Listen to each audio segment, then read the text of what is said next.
Makulay na selebrasyon ang Tinagba Festival sa Iriga City. Tampok lalo na ang float parade gaya nito. Pero ngayong taon, dahil sa COVID-19 restrictions, napilitan ang local government unit ng Iriga na gawing virtual o online ang selebrasyon ng isa sa mga pinakatanyag na festival. Kahit at the middle of pandemic, we are so happy because we make a way that Tinagba Festival will be back again. But this time, it's online. So, ang mga tao, they will experience Tinagba Festival at the comfort of their home. And kung saan man po sinda, igdi po sa kinaban.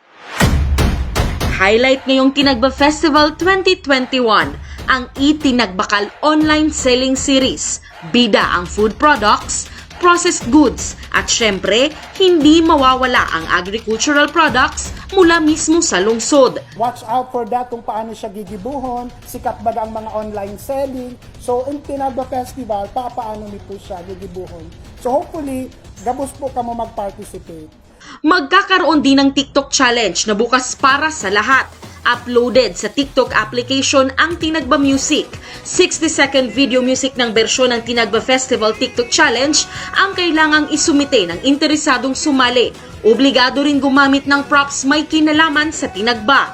Mayroong solo category, duo at bukas din para sa grupo. Wala rin kailangan ipangamba dahil online transaction maging ang pagbibigay ng cash prizes. Since virtual siya, mako siyang arog ka ito before. So, diit lang si budget niya ngunyan kasi normally, ito po ang pagtatawan pa isang production cost, itong shooting, and etc. So, kung baga po yan, minimal as compared po kang talagang face-to-face na festival.